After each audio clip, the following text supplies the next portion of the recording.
ang sibiyahan sa RPN, Radio Philippines Network Incorporated, ang maumaong teleradyo dinhi sa amihan ng Mindanao. Sa kanunay ang among dakong pagpasalamat sa inyong makanunayong pagsunod o pagsuporta sa mga programa niini nga tiunay, kasaligan, makahuluganon ug mahigalaong mo serbisyo sa tanan.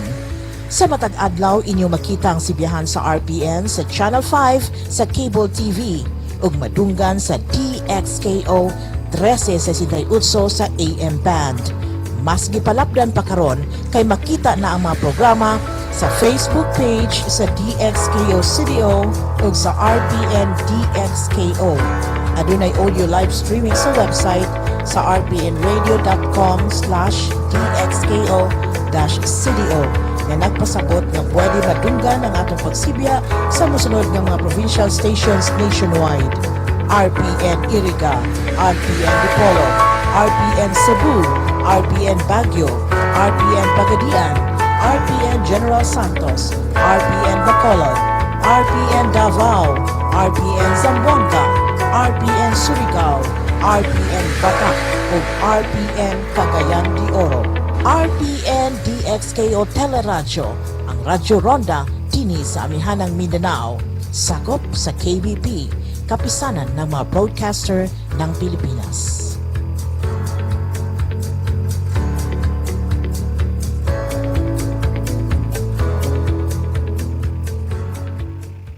Ang mosunod nga programa binayran. Bisan unsa nga hunahuna og opinyon nga malitok sa nagdumala niini, iya ra kini ug walay labot ang istasyon. Bisan ang baruganan nga ipadayag sa nagdumala sa mosunod nga programa, wa magpasabot nga mausab kini ang gibarugan sa tagdumala niini nga sibiyahan. Daghang salamat. Gikan sa studio sa RPN TV5 o DXKO Radio, atong i-welcome ang programang Passionately Yours, Kichi Uy.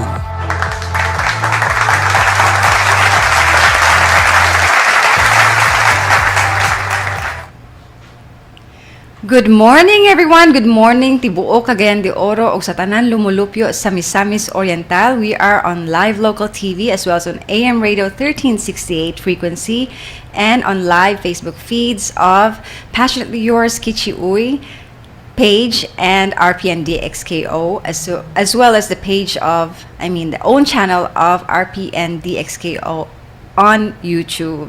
So today, May 26, we have a very valuable guest. But before that, let me plug in that the travel club or the travel centrio buddy, the travel buddy centrio of Ayala Centrio, they're gonna have great amazing deals on May 28 at 4 p.m. So please tune in. I will be sharing the link and please watch out for great prizes. I will be linking the link. I'll be linking their live video, their live selling on my Facebook page as well as on my personal page, my professional page also. So please tune in. That will be on May 28, 4 p.m. The Travel Club PH or Travel Club. That's a store wherein they have different kinds of bags. So if you love bags, please tune in. And they have a promo on May 29 until May 31, 2021. I would like to say hello to Sir Edgar, Ma'am Norgeline, and to the whole staff of Primer Group of Companies. So without further ado, we have a very, very valuable, very special guest, one of the very distinguished special guests of RPN DXKO on Passionately Yours program. Her name is Dr. Danessa Hutba. Am I right? Yes, tama. All Good right. morning. Okay, so you see that she's very pretty. And I can tell that she is very, very young, but already accomplished a Thank you. lot. And I can tell with your all the titles under your belt, you are such an achiever. Oh, I wouldn't Okay. say it like that, but thank So, you. from the beginning, I saw pictures of you on social media. You just won the Honda Racing. Tell I us- won some awards, but I wasn't the champion of the Autocross 2021, which was held last April. Just this year, right? Yes, Just this last. year. last month. Last month. But you were the lone woman. You're the only girl Yes. during that race. So how did you come up with racing? Before we go to you to the topic of you being a physician or a doctor. With regards to racing, it actually didn't come out or wasn't planned na I would be racing. Parang it just came naturally. And then there were people behind my success into that arena. So there were people who discovered me and they were the ones who really instilled in me that I was a racer. Ganun. And then they developed my skills and still to this day I still have to develop some more. But I'm really thankful for those people who became the wind beneath my wings. Wow, Ganun. no. So being a racer, does that mean that you love driving? In the beginning, you love driving.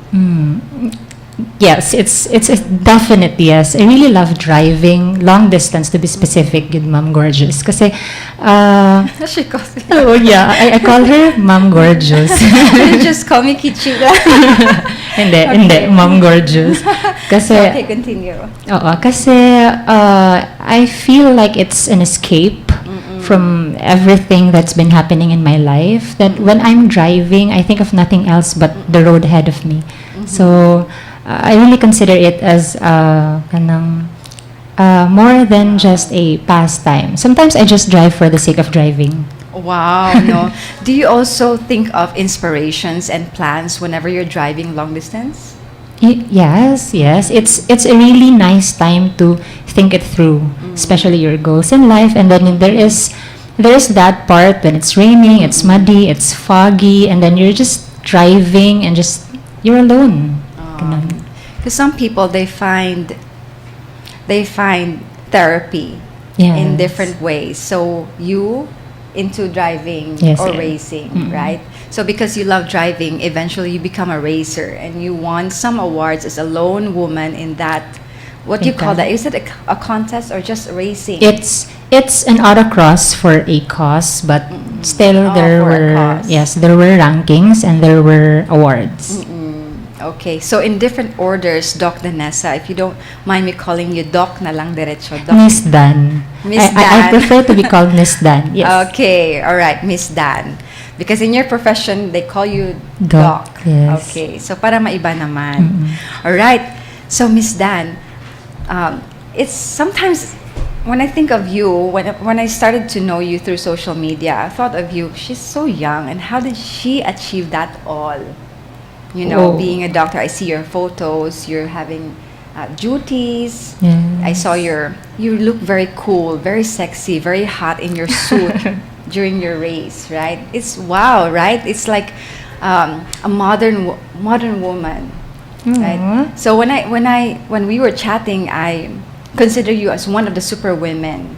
Yes. So you are one of the Wonder Woman or the Wonder Woman of CDO. Oh, Okay. it's a really heavy title, but thank you for calling me that. Heavy title. Yeah. Because I think in every title that we have comes with great responsibility Yes. as well. And the moment I come in the station, when I saw you, immediately the aura that I absorbed from you, you are very down to earth and very humble. Because a lot of people with titles maybe they don't behave. They behave differently because of the titles. Oh. So I admire you more today when I first see you in person. May I just add something to that? I really do not think that a title or a position, power, or money will make someone's Different from the rest. someone different. It will only amplify a person's attitude. So if can I speak in vernacular? If hambog na kadaan or if kanang magarbo na kadaan, bisan dili pa kaadunahan, pag maadunahan na ka, madala ni mo na.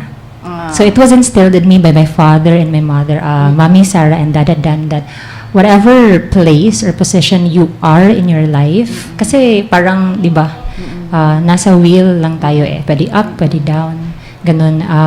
When you're up, you can always go down anytime. When you're down, there's no other way but up. Parang Yes, ganun. that's right. Oo, so whatever position you have in your life, whatever title, dapat humble lang jud ka. Because to ashes we will go back. And also, eventually, it's really our character that stands out. It's not the title. Yes, It's yes. not the followers or the kind of background that we have. It's really our heart and character that will stand out. So on our screens right now, we see the pictures of Miss Dan or Doc Danessa. I insist, my Doc Danessa pa rin. She Sige. wearing a helmet during your race. This was in April. This was the Yes. actual racing event, correct? Am I Yes, yes, right? yes. All right. So, Sir Emmy, maybe we can flash the photos so that people can see her photos during her racing. I think nag-flash na kaganina pa. Yeah. All right. These are Okay. actually photos and video clips from our official photographer and videographer of the event, Orbe Studios All right. of Iligan City. Wow. See, And- it's so cool, no? Kung racing, usually these are the sports. These are the kinds of sport na lalaki lang ang ga-engage. And I Ay, do beg to risky disagree. I do beg to disagree because there are many alpha women out there, and in the Philippines there are many female racers. It's just that for this year, this was the first autocross event to start since the pandemic happened. So that's you- why I was the you lone happened to racer. join there. Yes, yes, yes. Wow! That's Congratulations my team. for this achievement. So, did you go through training when you joined this racing? Actually, there were a lot of people who were affiliated with the, can I mention the club name? Sure, sure. The Honda City Club of the Philippines, or HCCP, the CDO chapter. And there were a lot of people who helped us, especially me, because I was the newbie in the group. Tapos, I could name a lot, like Shaw Pimentel, Keith Lee Jun, William, Raymond. We also have Gabby, Sir Shane, and then Sir Mark Bernales, Sir Loloy, Sir Ken, and the organizer of the event, Sir Dad Gilbert Imano. And there were other clubs like Midnight Legends, with no brand in particular, who really helped us and supported us, and also joined the event. Wow! So to this is the name- video. Yes. To name for the Midnight Legends Club, we have Neil, Andrew. Wow! So cool. Dili ba kakahadlok during the race? Dili ba ga-pound ang imong heart so hard during that time? It would be it would be a lie if I tell you that I wasn't scared. But the good thing, if you are surrounded by people who do that for a long time already, is that they tell you that the fear is always there. But it should be in a small amount, just enough to feed you para sa rush. But not enough, not too much that it will distract you. Wow. So grabe ang adrenaline rush ni mo ana na time, no? And these professionals who have been racing for a long time before you, they give you enough confidence. Yes, they're actually the ones who told me that the line was, "I never doubted you." Parang ganun. It was a So line by they believed in yes, it your was a line skill. by Shaw Pimentel. He really told me that paulit-ulit until I believed in it. Parang sinasabi niya palagi na I don't doubt that the NASA will win a trophy. Parang ganun palagi. And then I was really pressured at first. Parang, okay, I should win a trophy. Kasi parang ganun yung expectations. But then, without those words, without that push, I wouldn't really do harder. So, You know, I'm certain thankful. leaders, they see something in the aura of a person. Maybe the person who told you about that, about you, that you can do that, you will be like this. I think he may be a leader also. He is. Yes. Because these positions, they can immediately spot who are the alpha, who are the strong, who are the fearful one. I mean, yes, fear is always Fear, there, yes. but they can immediately spot who are the ones who, With let's the say that potential. with the X factor, they immediately see that. So kudos to him. Yes, And to thank your you for parents him. as well. As you were talking, I can see the the great values that they have instilled in you while you were growing up, because Thank you. it comes out from the words that you tell us and the viewers and listeners out there, right? Yeah. So now, Miss Dan, let's talk about your career and entrepreneurship, if it's okay that we will Yes, incorporate okay. these two. As a physician yourself, as a licensed doctor, and also managing your entrepreneurship Yes. into, let's say, fashion. You also engage into pageantry in the past. Can you expound it a little bit more to us? Okay, I think I should start with my career as a doctor, because it's my calling. It's your calling. Yes, Okay, yes. wow. When I started, people usually ask me why did I really intentionally apply for medicine? Did I really want to be a doctor? Actually, it's not just the want. I had to ask and wait for signs if I was gonna be a doctor, because it's a decision that is not only made overnight. Parang pag-iisipan mo talaga if akin ba talaga to. Tas when you are in med school, pakikiramdaman mo if it's really for you, because the 4 years of medical school plus a year of internship and another year of examination, and then it's a continual learning, because every patient may come to you tapos iba-iba yung cases. Hindi kasi pag ganun sa book, ganun din sa patient. So it's really dedication.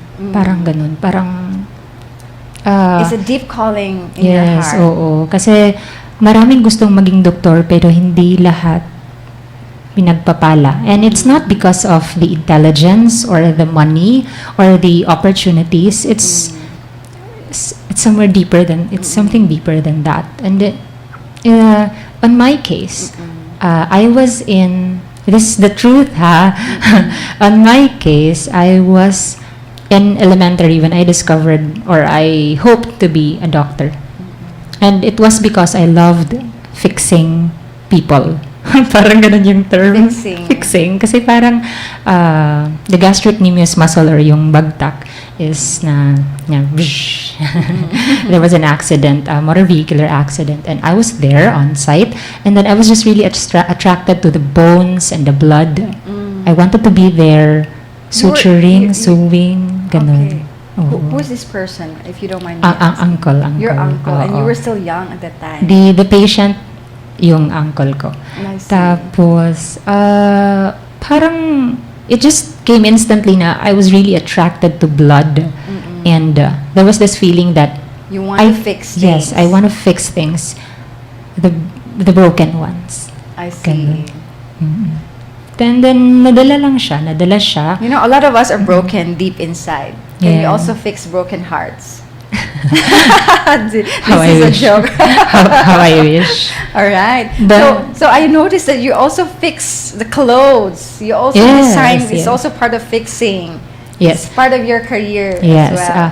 When I graduated medical school and passed my licensure examination as a doctor, the next thing that I really wanted to do was put up a business. So it started by sewing. Na-quarantine, manggod ko. I see. So for 21 days. And within those 21 days, what I did was that I planned and designed a lot, like 80 plus designs. Wow. Some still in my notebook. So Hindi what pa kinds of designs are napapublish. these?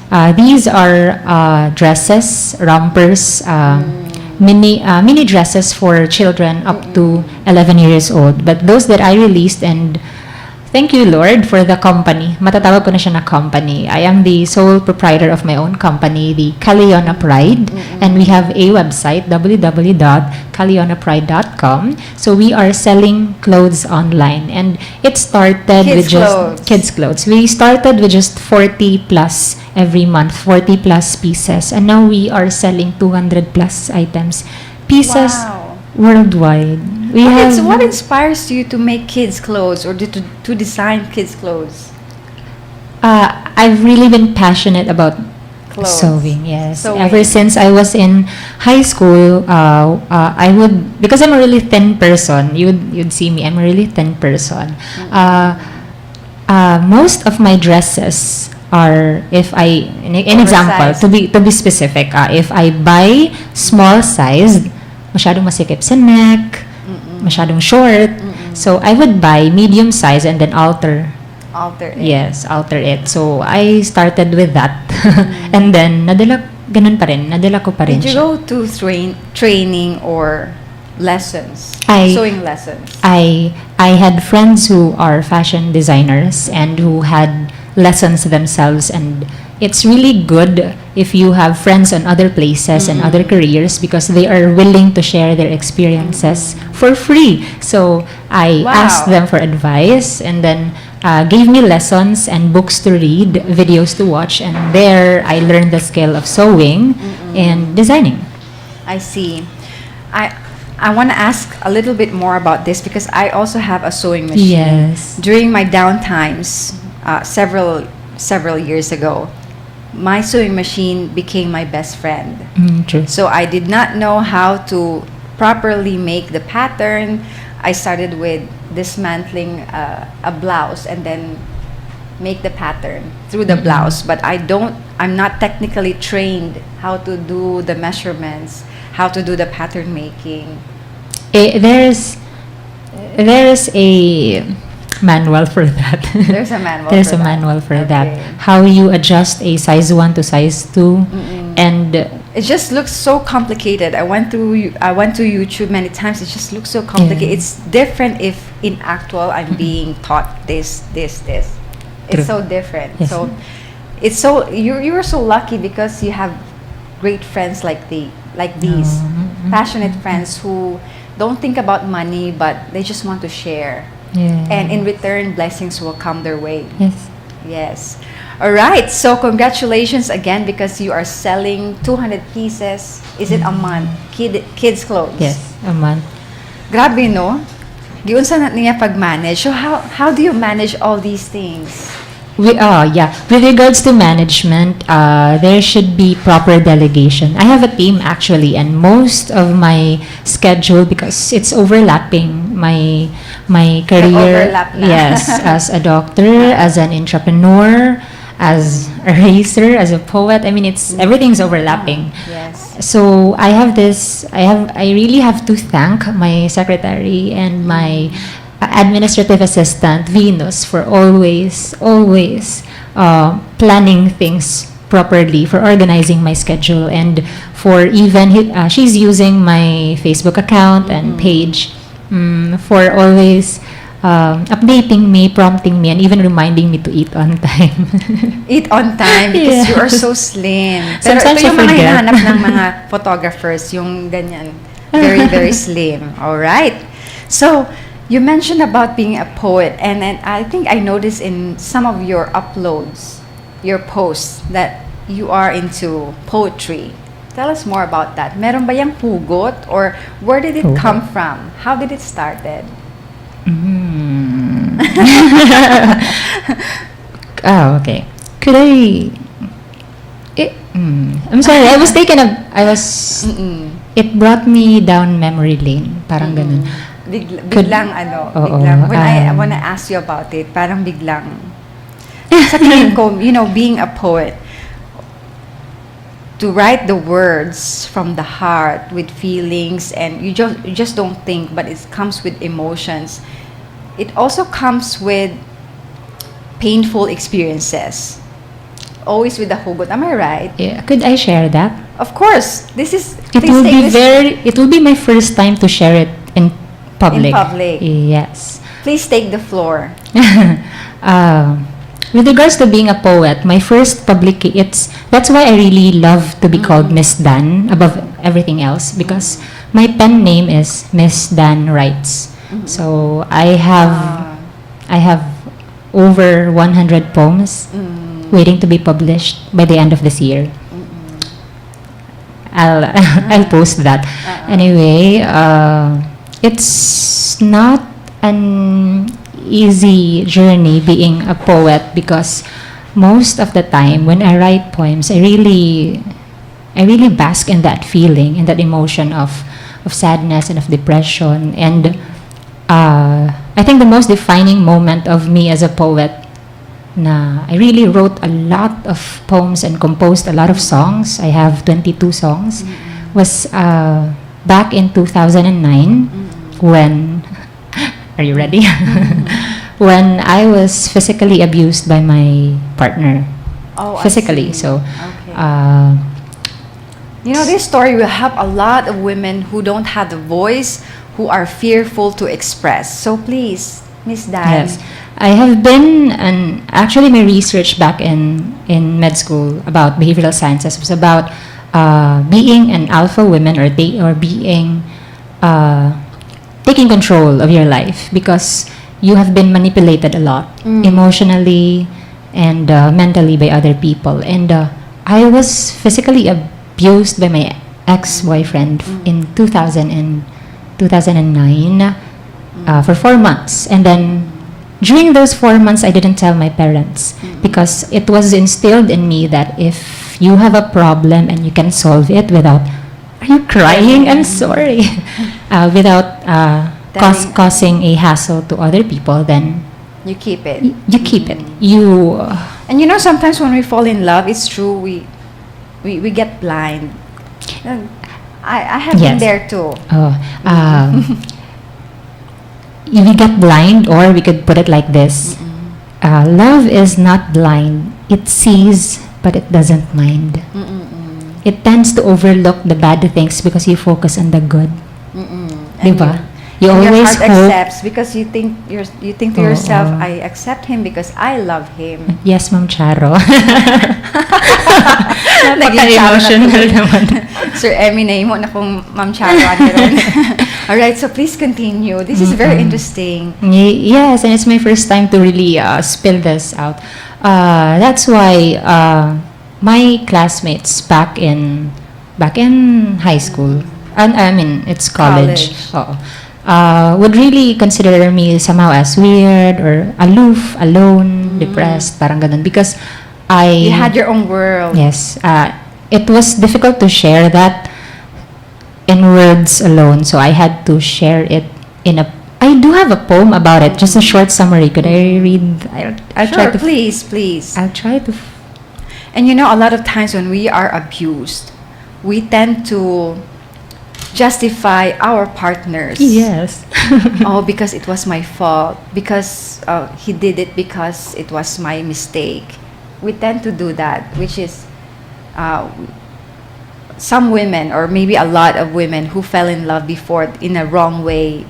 We also, well, let me share this in a personal way. Yes. I was also a fool, so I hope that it will never happen to me again, right? By learning our lessons and also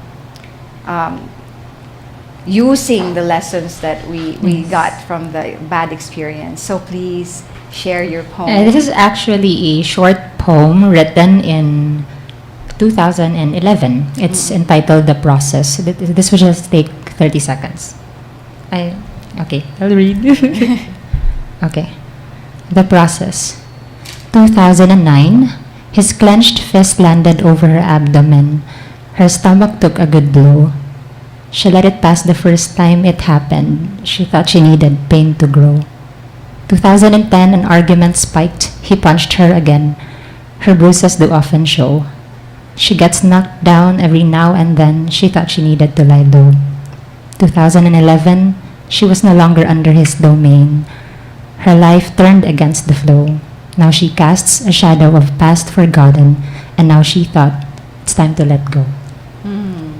That's it. It's a short summary of what I had been through, and I believe that when God placed me in that position before, because He wanted me to learn something, and when I accepted that these things happened for a reason, and it was for me to learn in the process, that was when I actually parang nag-spread yung wings, so that I discovered a lot of my passions and then developed every potential. You know, these things usually happen when we are too trusting. So Aw. you mentioned that everything happens for a reason. I was gonna mention that.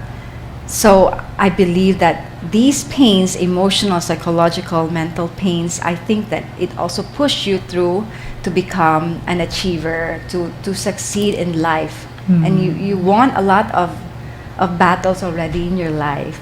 Maybe you just don't know it. And a lot of times strong women don't feel that they are strong, but a lot of people like me looking at you, I can tell that you are strong. It's a choice that we have to take. We have no choice but to be strong. To be strong. Wow. All right. So what more can we share to our viewers? I think you're also good in singing. I wouldn't sing now. Next time. I wouldn't sing now. So, But, so pageantry. You joined pageantries while you were in college or after college? Yeah. In college, in high school and in college, I was actually the trainer for the Q&A portion of our candidates, All right. of our candidates, because I always refused to to join. But they always wanted me. They wanted me in Miss Tubod, in Miss Lanao, and they wanted me in the different colleges and pageants. The only time that I agreed to join a pageant was in 2016 when it was my mother who really told me that, sayang, you've been an MC of different weddings, because I am an MC for hire. Occasions, Yes. I am being paid that way. So, when I was in college, so, naging MC ako ng debut, tapos weddings, tapos even pageants. But then I am not a crown holder, parang ganun. So, I might be regretting it in the future if I won't see to it that I win a crown. And you already have the skills, right? Yes, that's what they're telling me. And I do have, because I also won Best in Talent by dancing. By dancing. Yes. What a talented Wonder Woman she is, no? And my partner. Parang nasa yun na ang lahat. Sana all. Now I can say sana all. So, my partner in 2016, Mr. and Miss College of Medicine, was Mr. Amar Sulaiman, who is also a doctor. And we won on that time, and it was on the coronation night for that pageant was my mother's birthday. I see. Yes. Your mother's gift. Yes, it was Okay. a mother's gift. It was really parang gifted from the heavens, parang ganun, na I won the pageant. And then we also, parang naghakot award kami. Naghakot nun. award. Yes, Best in Talent, Best in Best Conversationalist, and then, hindi, nakalimutan ko na, pero parang ganun. You know, that kind of training that you have is something I never have had. Tabian lang ko. I just want to express, but these kinds of trainings, you just don't know that you were already trained. So these are the pictures on the screens being flashed right now during your winning moment, right? Yes. Wow, what a majestic crown. See? It was the year that Pia Wurtzbach won. This was in 2015. 15 pala yun? I think she was Miss Universe 2015. Okay. If I'm not mistaken. Pero December yun. But this was Oh, in December 2016. I'm not sure. Now that you said it, no, I'm Now not sure. You don't remember because I think 15, so 16. many good things happen in your life. It's hard to parang remember kailan yun, because I think 2016. sunod-sunod, and then you became a A doctor afterwards. college, a med student. Tuloy-tuloy ba yun? I took a semester off. And then, because I took the licensure examination as a nurse, I'm also a licensed nurse. And then, after that semester off, I applied for medicine and got accepted in Mindanao State University. Wow. And MSU. It's the Hindi basta-bastang it's the MSU, cheapest school. Pero hindi among all basta-basta the ang tuition training doon. fees. I always hear people from the city, we always hear basta MSU, ang training is different. Must be. What's that again?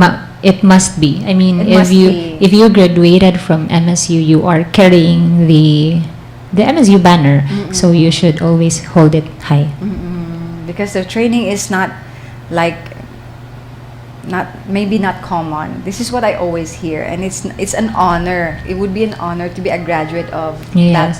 that prestigious school. I think it's more of, kasi privilege mo na nag-MSU ka. Not everyone, it's not the money, it's not the not the wits. There's a part that is luck that you go into MSU. And truth be told, I have a lot of friends who really can't afford the tuition fee of 4,000 a semester. Imagine in a semester, 4,000 pesos. So they apply for scholarships, so they would get allowance, food allowance, and then they only get to pay 40 pesos. Wow. Parang admission fee lang. So, truth be told, marami talaga sa MSU-ans ang dili ka-afford. But yes. you mentioned that it's as cheapest, the word Yes. cheapest, but I think these people, like you also, your desire to become a doctor or whatever profession that you want to be, to become, it's very rich, right? Your desire is rich, your passion is rich. It doesn't matter kung, really, the background doesn't really matter. It's you, it's your will. Yes. Right? Your heart, your soul, your passion. Yes. It's your dedication. Kasi kung passion, wala naman yung dedication, it will just fade. Kasi I have to add, lahat naman gusto maging doktor. Actually, lahat gusto maging doktor.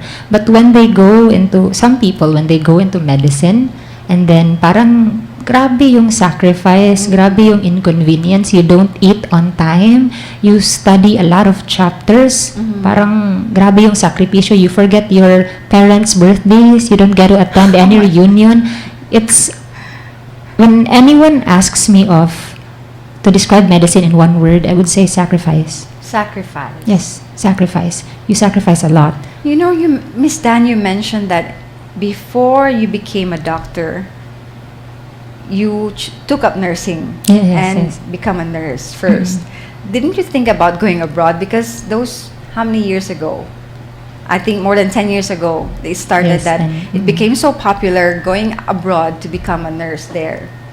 Di ba? Daghan ka nga panggawas? Yes, it Wala was. ba ka nag-think ana nga mo gawas? I love to go outside the country, but maybe because of my family ties that I like to stay around or settle in the Philippines. I would love to go in another country, but the purpose of which is to serve the underserved. May mga program kasi na ganun na you serve the underprivileged areas in other countries.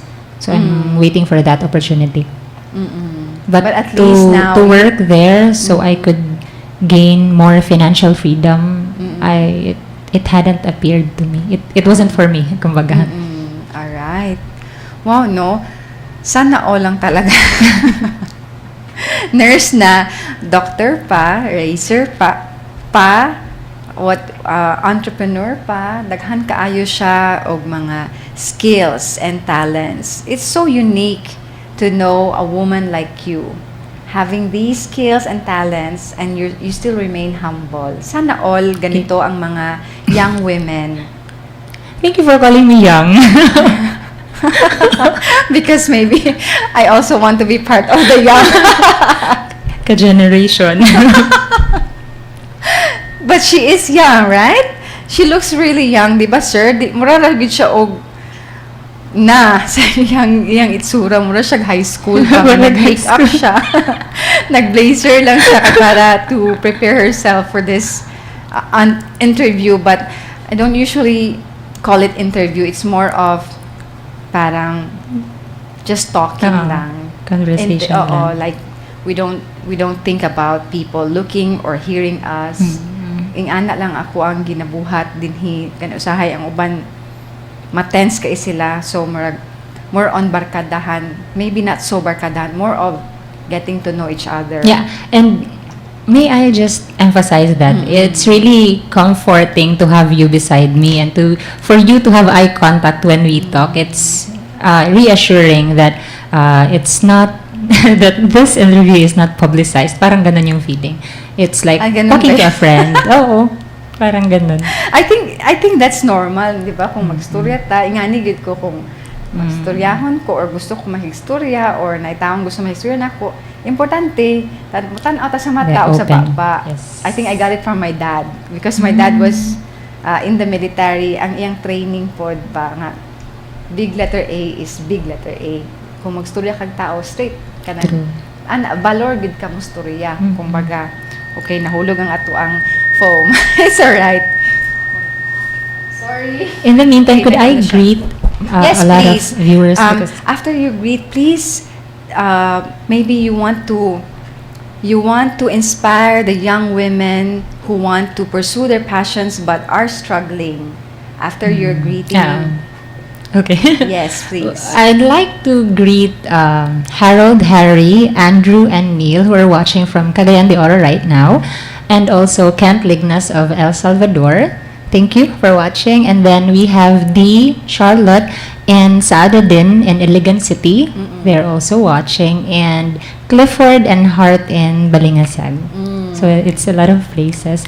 And to the nurses, staff, and colleagues from Taguluan Polymedic, OWA Alubihid, and Phillips Memorial Hospital in Manolo, Bukidnon. So Tagulwan is where you are having your duty. I actually have a lot of places because I am a regular resident physician in Phillips Manolo, but I am on call in Balingasag, Taguluan, Alubihid, and Cagayan de Oro. Oh my God. How do you manage that? Parang you have to have wings, no? Because you said on call in many different municipalities. True. And when they say on call, they can tell you at 5 a.m. to go on duty and you will be there at 8 a.m. By the way, if I can ask you this, exactly what do you do as a physician As in a these physician. hospitals? Thank you for asking. It's really important and it's a good platform to reinforce our protocols because it's true, we are having a COVID surge. So the Oh, cases yes. are getting high, not only in Misamis Oriental but also in Lanao.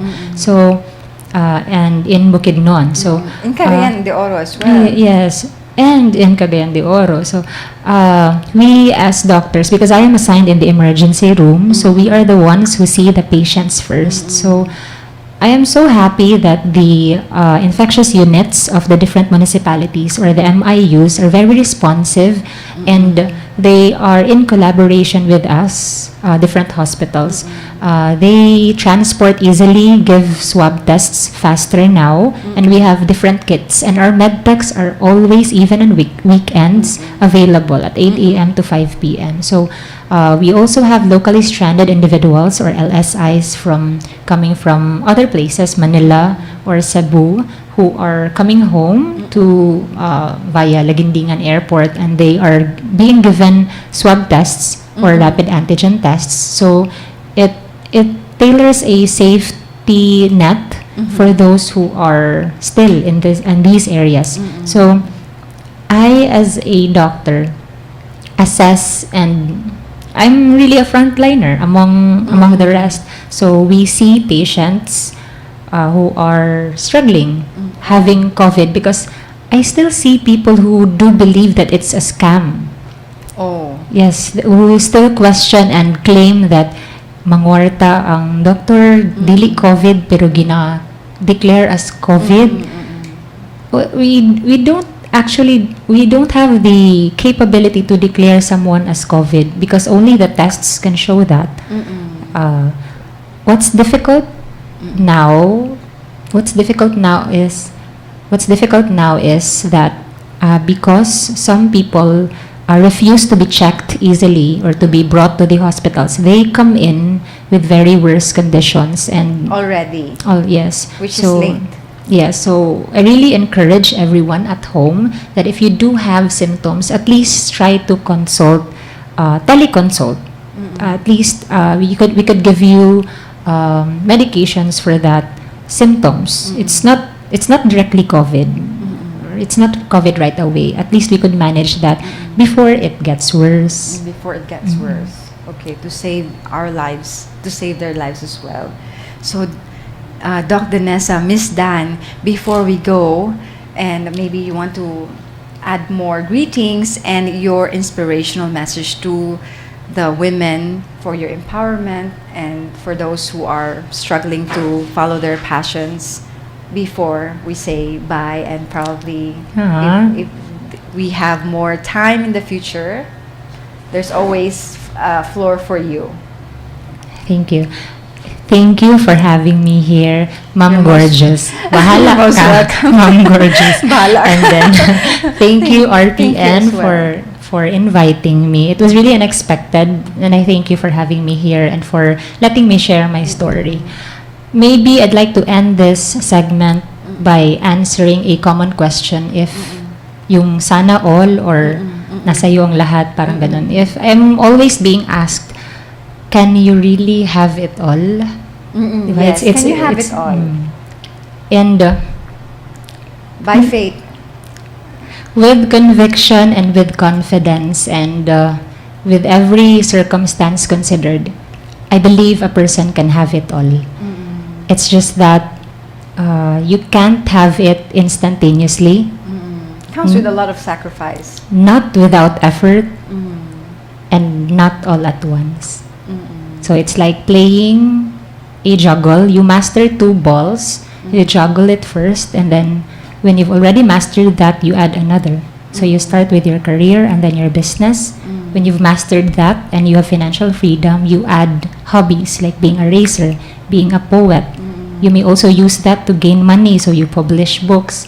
When you've mastered all four, then you add scuba More, diving yes. or what? Adventures, going Constantly hiking. reinventing yourself. Yeah, so we have all these potentials, we have all these doors, and the only only thing that's waiting is for you to open them.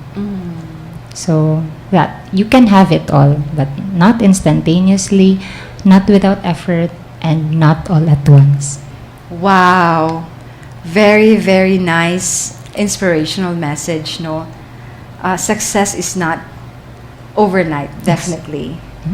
We learn a lot from you, Miss Dan, and time is not enough. 1 hour or 30 minutes is not even enough to get to know you more. So hopefully you have more time, you give us more chance in the future for future collaborations. We want to thank you for your time and your effort, your sacrifice in even driving here from Thank you. Tagulwan, straight from your duty. Straight from duty. No Kakalabas. sleep, no rest, and hopefully after this you will have enough rest, and the whole Cagayan de Oro and Misamis Oriental wish you all the best and luck, because you're a frontliner, a doctor, a pretty, what do you call that, lioness, a wonder woman of CDO. Please always take care, Thank you. and we wish you the best so you can serve more of us, you can serve more people in the community. Thank you so much, and to the whole Radio Philippines Network, Sir Ermi, thank you very much, to Ma'am Jean, to Ma'am Honey, to the whole RPN staff. Thank you all so much, and we wish you a great Wednesday, everyone. Bye for now. At tutok na ta sa programang Passionately Yours, Kichi Uy. Mga kalampusan matag-usa sa natin sa fashion, sa sports, negosyo, arts o guban pa. Tukion sa programang Passionately Yours ni Kichi Uy. Ikaw, sila o kita, mahimong ma-inspire